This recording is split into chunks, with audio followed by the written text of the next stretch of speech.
10 lakh salary है, बहुत tax cut रहा है ना, 50, 60, 70 हजार रुपए। क्यों? क्योंकि आपको पता नहीं है कि 10 लाख रुपए तक की सैलरी होने के बावजूद भी सीटीसी अगर 10 लाख है तब भी आप जीरो टैक्स भर सकते हैं। राम राम जी, मेरा नाम है सीए निपुण सिकरी और मैं कंप्लाई हैप्पी के यूट्यूब चैनल पर आपका स्वागत करता हूं। मेरे क्लाइंट्स मुझसे अक्सर पूछते हैं कि सर कौन सी रिजीम लें, ओल्ड रिजीम लें या न्यू रिजीम लें इनकम टैक्स की। सरकार के मन में पता नहीं क्या था जब वो निर्मला सीतारमण जी जो हमारी वित्त मंत्री हैं इस समय पर, जब वो 2023-24 का बजट ला रही थी तो उन्होंने कहा कि न्यू रिजीम जो है वो भी बाय डिफॉल्ट रिजीम हो जाने वाली है, यानी कि कोई डिडक्शंस आपको नहीं मिलेंगी। मुझे लगता है ये एक सही फैसला नहीं है। ओल्ड रिजीम अच्छी है। क्यों अच्छी है? क्योंकि वो आपको प्रेरित कर रही है कि आप डिडक्शंस क्लेम करिए, और डिडक्शंस ऐसे ही नहीं मिल रही हैं, वो डिडक्शंस मिल रही हैं आपको लाइफ इंश्योरेंस लेने पर, हेल्थ इंश्योरेंस लेने पर, होम लोन लेने पर, इन्वेस्टमेंट्स करने पर। तो चाहे अगर आप समझिए एक नया नया बच्चा है जो अभी अभी जॉब में आया है, शायद उन डिडक्शंस के चक्कर में वो शायद वो सेविंग्स करनी शुरू कर देता, वो लाइफ इंश्योरेंस हेल्थ इंश्योरेंस करवा देता, वो इन्वेस्टमेंट करनी शुरू कर देता, लेकिन अभी उसको इंसेंटिवाइज नहीं किया गया है। पर कोई बात नहीं, मैं आपको फिर भी बताता हूं कि आप ओल्ड रिजीम अभी भी है, ऐसा नहीं है, गायब नहीं की गई है, बाय डिफॉल्ट से हटा दिया गया है। लेकिन मैं आपको ये बताता हूं कि कैसे 10 लाख रुपए तक अगर आपकी सैलरी है तो आप जीरो टैक्स भर सकते हैं अगर आप ओल्ड रिजीम लेते हैं और सभी डिडक्शंस का, सभी इन्वेस्टमेंट्स का फायदा लेते हैं। यहां पर आप देख रहे हैं कि आप सैलरीड आदमी हैं, सैलरीड औरत हैं, औरत भी हो सकते हैं।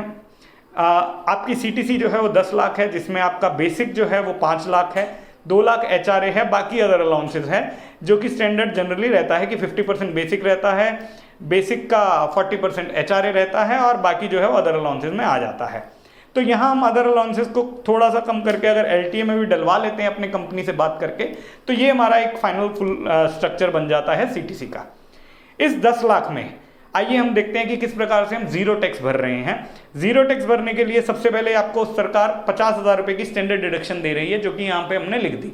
अच्छी बात यह है कि न्यू रिजीम में भी ये स्टैंडर्ड डिडक्शन एकदम बराबर है।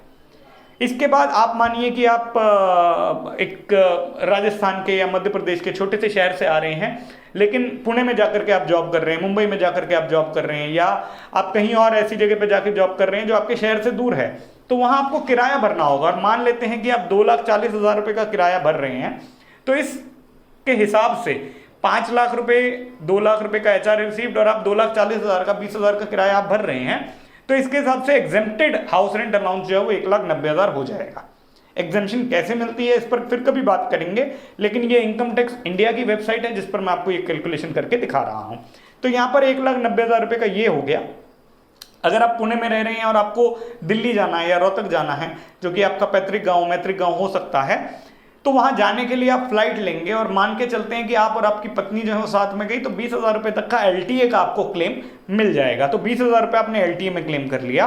एटीसी में 1.5 लाख रुपए आप क्लेम कर सकते हैं, जैसा मैंने बताया, लाइफ इंश्योरेंस में, इक्विटी लिंक सेविंग स्कीम में, होम लोन में, ये आप कर सकते हैं।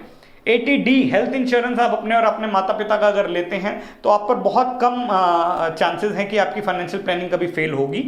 40,000 रुपए तक का डिडक्शन हमने मान लिया कि आपने 40,000 रुपए इंश्योरेंस करवाया है, 5,000 रुपए का आपका मान लेते हैं आपने प्रिवेंटिव हेल्थ चेकअप कराया, तो 40,000 रुपए यहाँ डिडक्शन मिल जाता है।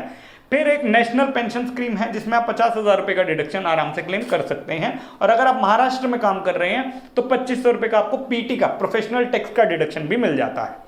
जब ये सब हम लोग हटा देते हैं तो हमारी नेट टैक्सेबल इनकम जो है 4,97,500 रुपीज आ जाती है, और इसकी वजह से हमारा जो टोटल टैक्स है वो जीरो हो जाता है।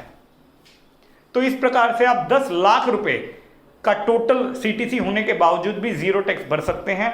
अक्सर मेरे क्लाइंट आते हैं, सर हमारा 20 लाख का है, कुछ कर सकते हैं क्या? तो ये जो मैंने आपको बताया कि जो किया जा सकता है, यही मैक्सिमम है जो किया जा सकता है। अगर आपकी 10 लाख तक सैलरी है तो जीरो हो जाएगा, लेकिन उसके ऊपर कितनी भी सैलरी हो वो लगातार आपका टैक्स बढ़ता ही रहेगा।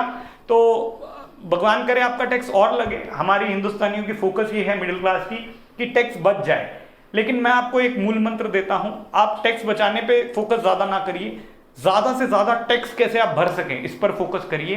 क्योंकि अगर आप ऐसा कर रहे हैं तो आपकी सैलरी, आपकी इनकम भी तो बढ़ रही है ना। अगर आपका टैक्स ज्यादा जा रहा है तो आपकी इनकम बढ़ रही है। इस साल अगर आपने 5 लाख टैक्स दिया था तो भगवान करे आप अगले साल 10 लाख टैक्स दें। इसी शुभकामना के साथ मैं निपुण सिकरी कंप्लाई हैप्पी से आप सभी को धन्यवाद करता हूं।